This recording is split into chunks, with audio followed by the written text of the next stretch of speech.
भारतीय सेना को अमेरिका से आखिरी 3 अपाचे AH-64E हेलीकॉप्टर मिल गए हैं। मंगलवार 17 दिसंबर 2025 को यह हेलीकॉप्टर एटोनोवा AN-124 ट्रांसपोर्ट विमान में गाजियाबाद जिले के हिंडन एयरबेस पर पहुंचे और इसके साथ ही भारतीय सेना के 6 अपाचे हेलीकॉप्टर का बेड़ा पूरा हो गया है और इन तीनों हेलीकॉप्टर्स को पाकिस्तान के साथ लगी पश्चिमी सीमा के पास जोधपुर के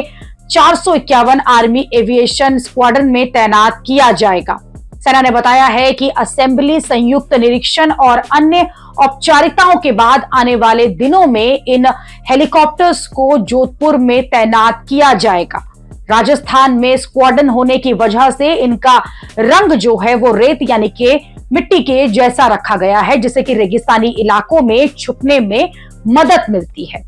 रक्षा मंत्रालय ने 2020 में बोइंग से थल सेना के लिए 6 हेलीकॉप्टर खरीदने का $600 मिलियन यानी कि करीब 5,691 करोड़ रुपए का करार किया था और मूल योजना के अनुसार इन हेलीकॉप्टर्स को मई-जून 2024 तक पहुंचना था, लेकिन सप्लाई चेन की समस्याओं और तकनीकी कारणों की वजह से 15 महीने की देरी हुई है और पहले 3 अपाचे हेलीकॉप्टर्स की खेप जुलाई 2025 में भारत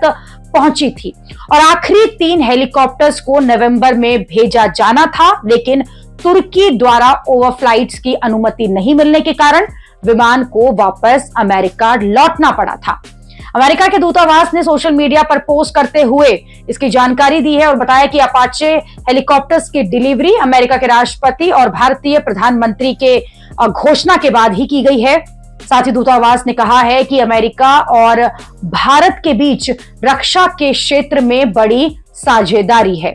अमेरिका द्वारा निर्मित AH-64E अपाचे हेलीकॉप्टर्स को दुनिया के सबसे बेहतरीन मल्टी रोल लड़ाकू हेलीकॉप्टर्स में से एक माना जाता है, जो कि भारी मारक क्षमता और युद्ध क्षेत्र में डटे रहने की खूबियों के कारण अपाचे हेलीकॉप्टर्स को फ्लाइंग टैंक के नाम से जाना जाता है।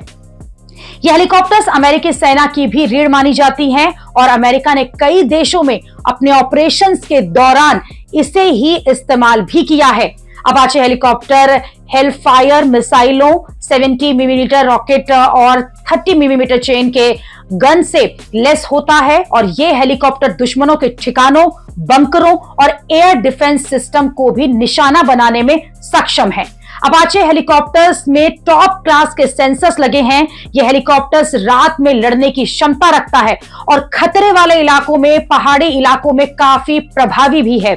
3 अपाचे गनशिप टैंकों को हवा से ही ध्वस्त कर सकते हैं और इनमें air to air missile, air to ground missile समेत बंदूकों और रॉकेट भी मौजूद होंगे और साथ ही साथ भारतीय नौसेना MH-60R सी हॉक हेलीकॉप्टर्स को इसी हफ्ते तक स्क्वाड्रन में शामिल करने वाला है। हेलीकॉप्टर्स की ये खेप मिलने के बाद भारतीय वायुसेना और नौसेना की और वायुसेना को जो उम्मीद है, आर्मी को उम्मीद है कि 2008 से लेकर 28 तक 156 स्वदेशी लाइट कॉम्बैट हेलीकॉप्टर्स जो हैं वो भारत को मिलना शुरू हो जाएंगे, भारत की आर्मी में आना शुरू हो जाएंगे और अगले 10 से 15 सालों में भारतीय सेना को अलग अलग तरह के 1000 से ज्यादा हेलीकॉप्टर चाहिए।